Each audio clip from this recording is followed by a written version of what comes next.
je suis partie juste une petite semaine, Linda. quand même. Ah, c'est long, une petite semaine sans l'humeur de Linda. Dites-nous, alors j'imagine que vous revenez avec plein de bonnes intentions. Oui, plein d'idées. Je voudrais vous raconter d'abord peut-être une affaire incroyable ce soir. Savez-vous, Mohamed, qu'au Canada, les fonctionnaires n'ont maintenant plus le droit de dire monsieur ou madame quand ils abordent un citoyen. Ah oui, c'est sérieux. C'est le gouvernement de Justin Trudeau qui le recommande dans une directive qui a été adressée aux agents de l'État récemment, je vous jure. Alors, pourquoi cette nouvelle mesure? Eh bien, tout simplement parce que c'est impoli d'appeler monsieur ou madame les personnes trans, qu'on estime à environ 1% de la population canadienne et qui ne se sentent pas concernées par ces appellations.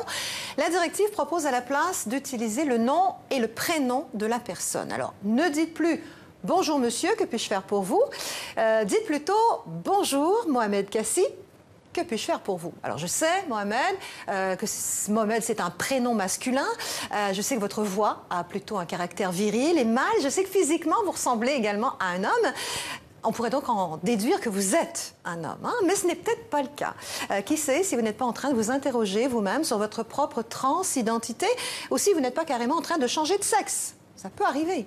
Alors, pour bien comprendre l'étendue du débat, il faut savoir que le Canada est un pays pionnier en matière d'égalité des genres. Qu'on parle de transgenres, de non-genrés, de fluides, de non-binaires ou d'intersexués. Ces derniers mois, des lois contre la discrimination de ces personnes ont été votées. Les trans peuvent, par exemple, désormais cocher la mention X sur leur document d'identité au lieu de cocher homme ou femme. On est même allé jusqu'à modifier l'hymne national il n'y a pas très longtemps parce qu'il faisait référence au genre. Ça va très loin. On est véritablement au Canada, dans un pays qui se veut ouvert à la différence, même s'il faudra encore un peu de temps là, pour digérer tout ça. J'imagine la tête de ma mère quand, dans un document administratif, on lui demandera peut-être un jour de préciser si le sexe de son conjoint a changé.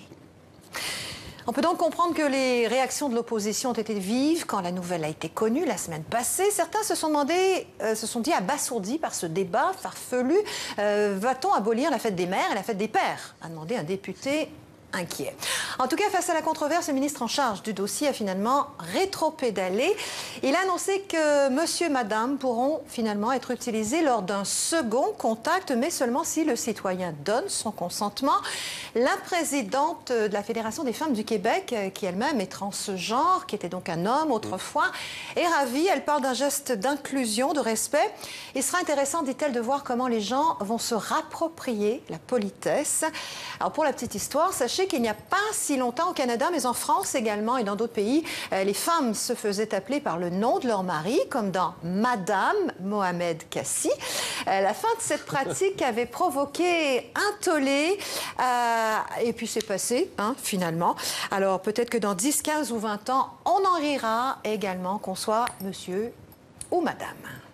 Merci beaucoup, non pas madame, mais Linda Giguère pour cette chronique, l'humeur de Linda, madame. Mardi et jeudi, donc on se retrouve après-demain, même endroit.